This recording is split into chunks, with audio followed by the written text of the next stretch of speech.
Hi കൂട്ടുകാരെ, എൻ്റെ പേര് സുനിൽ. എൻ്റെയും എൻ്റെ ചേച്ചിയുടെ മകളുടെയും കഥയാണ് ഇന്ന് നിങ്ങൾ കേൾക്കാൻ പോകുന്നത്. എൻ്റെ അച്ഛനും അമ്മയ്ക്കും ഞങ്ങൾ 3 മക്കളാണ്. എനിക്ക് 2 ചേച്ചിമാരുണ്ട്.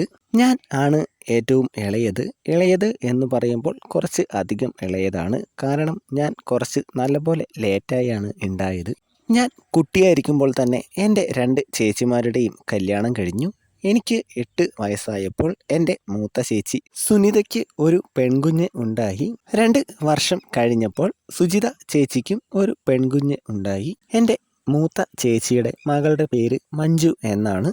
എൻ്റെ വീട് ഒരു ഗ്രാമപ്രദേശത്താണ്. കാടും മലയും പുഴയും എല്ലാമുള്ള അതിമനോഹരമായ ഒരു ഗ്രാമം. ഞങ്ങളുടെ കുടുംബ വീട് 5 ഏക്കറിൽ വരുന്ന ഒരു വലിയ പറമ്പിൻ്റെ ഒത്ത നടുവിലാണ്. ഞാൻ SLC കഴിഞ്ഞപ്പോൾ തുടർന്നുള്ള പഠനത്തിനായി ഞാനും അമ്മയും ടൗണിലേക്ക് മാറി.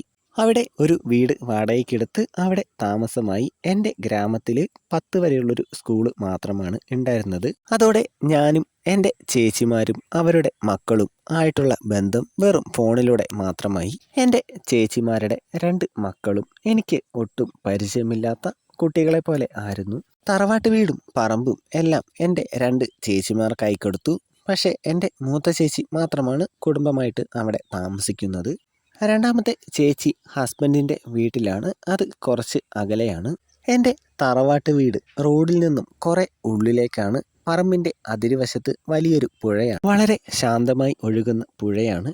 എൻ്റെ കുട്ടിക്കാലത്ത് മീൻപിടുത്തവും നീന്തലും എല്ലാമായിട്ട് ഒരുപാട് സമയം ആ പുഴയിലാണ് ചിലവിട്ടത്. എൻ്റെ ഗ്രാമത്തിലുള്ള ആളുകളെല്ലാം കുളിക്കാനും അലക്കാനും ആ പുഴയാണ് ആശ്രയിച്ചിരുന്നത്. പുഴയുടെ ഇരുവശത്തും അതിമനോഹരമായ കുറ്റിക്കാടുകളാണ്. നല്ല കണ്ണുനീര് പോലെയുള്ള വെള്ളവും നല്ല തണുപ്പുമാണ് എപ്പോഴും. എൻ്റെ ഉപരിപഠന സമയം വർഷങ്ങളെല്ലാം പെട്ടെന്ന് കടന്നുപോയി. ചേച്ചിമാരുടെ മക്കളും വലുതായി. എൻ്റെ മൂത്ത ചേച്ചിയുടെ മകൾക്ക് 17 വയസ്സായി. ആ സമയത്താണ് ഞാൻ ഡൽഹിയിൽ ജോലി കിട്ടി അവിടേക്ക് പോകുന്നത്. അതിന് ശേഷം നാട്ടിലേക്ക് പോകുന്നതെല്ലാം വളരെയധികം കുറഞ്ഞു. എപ്പോഴെങ്കിലും കുടുംബത്തിലെ എന്തെങ്കിലും ആവശ്യത്തിന് പോകുമ്പോൾ മാത്രമാണ് ഞാൻ എല്ലാവരെയും കണ്ടിരുന്നത്. ചേച്ചിമാരുടെ പിള്ളേരായിട്ട് വലിയ കൂട്ടൊന്നുമില്ല. ചെറുപ്പം തൊട്ടേ അങ്ങനെയാണ്. കൂട്ടാകാനുള്ള അവസരങ്ങളൊന്നും ഇല്ലായിരുന്നു. ചേച്ചിയുടെ മകള് +2 കഴിഞ്ഞ് തുടർന്ന് പഠിച്ചില്ല. അവൾക്ക് 22 വയസ്സായപ്പോൾ ഒരു ഗൾഫുകാരന് അവളെ കല്യാണം കഴിച്ച് കൊടുത്തു.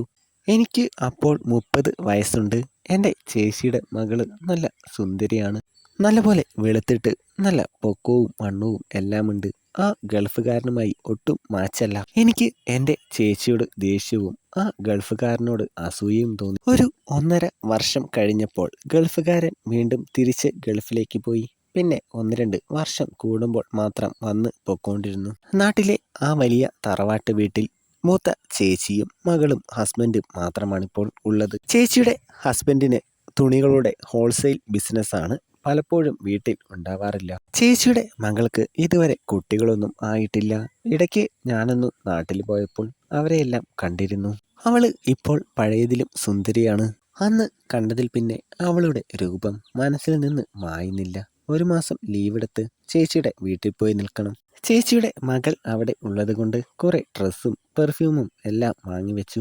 1 മാസത്തെ അവധിയെടുത്ത് ചേച്ചിയോട് അവിടേക്ക് വരിക എന്ന് വിളിച്ചു പറഞ്ഞു. ചേച്ചിയുടെ മകളുടെ ബർത്ത്ഡേയുടെ പിറ്റേ ദിവസം ഞാൻ നാട്ടിലെത്തി. എൻ്റെ ഗ്രാമത്തിന് ചെറിയ ചെറിയ മാറ്റങ്ങൾ മാത്രമേ വന്നിട്ടുള്ളൂ. ഞാൻ ചേച്ചിയുടെ വീട്ടിലെത്തി. ബാഗെല്ലാം വെച്ചിട്ട് ഞാനും ചേച്ചിയും സംസാരിച്ചുകൊണ്ട് ഇരിക്കുകയാണ്.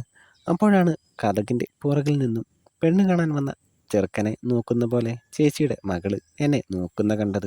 എടി, മാമന് ചായ എടുത്തു കൊടുക്ക്. ചേച്ചി പറഞ്ഞത് കേട്ട് അവളൊരു പുഞ്ചിരിയോടെ അടുക്കളയിലേക്ക് പോയി. കുറച്ച് കഴിഞ്ഞപ്പോൾ അവള് ചായയുമായി വന്നു. എൻ്റെ മുമ്പിലുള്ള ടീപ്പോയിലേക്ക് അവള് ചായ ഗ്ലാസ് വെച്ചു. എല്ലാം നല്ലപോലെ കാണായിരുന്നു. ഞാനും ചേച്ചിയും വീണ്ടും സംസാരിച്ചിരുന്നു. കുറച്ച് കഴിഞ്ഞപ്പോൾ ചേച്ചി പറഞ്ഞു, എടാ, എനിക്ക് കുറച്ച് ജോലിയുണ്ട്. നീ വേണമെങ്കിൽ പുഴയിലൊക്കെ പോയി ഒന്ന് കുളിച്ചിട്ട് വാ. ഒരുപാട് നാളായില്ലേ പുഴയിലേക്കൊക്കെ പോയിട്ട്. ഞാൻ പതിയെ പുഴയിലേക്ക് പോയി. പുഴ ഒന്ന് വലുതായ പോലെ, എന്നാലും സൈഡിലെ കുറ്റിക്കാടൊക്കെ ഇപ്പോഴും അതുപോലെ തന്നെയുണ്ട്. പുഴയിലേക്ക് ഇറങ്ങിയപ്പോഴാണ് സോപ്പ് എടുത്തില്ല എന്ന് ഓർത്തത്. ഒരു ദിവസം സോപ്പ് തേച്ചില്ലേലും കുഴപ്പമില്ല. ചേച്ചിയുടെ മകളായിരുന്നു എൻ്റെ മനസ്സിൽ മുഴുവൻ. അത് ഓർത്തപ്പോൾ തന്നെ താഴെ മടിയായി. ഞാൻ മുഴുവനായി വെള്ളത്തിൽ മുങ്ങിയിട്ട് നിവർന്നപ്പോൾ ചേച്ചിയുടെ മകള് അവിടെ നിൽക്കുന്നു. മാമൻ സോപ്പ് എടുക്കാതെയല്ലേ വന്നത്, ഇന്നാ സോപ്പ്. കൂട്ടുകാരെ, ഇതിൻ്റെ അടുത്ത ഭാഗം ഉടനെ വരുന്നതാണ്. വീഡിയോ ലൈക്ക് ചെയ്യാനും ചാനൽ സബ്സ്ക്രൈബ് ചെയ്യാനും ആരും മറക്കരുത്. അപ്പോൾ അടുത്ത ഭാഗത്തിൽ കാണാം.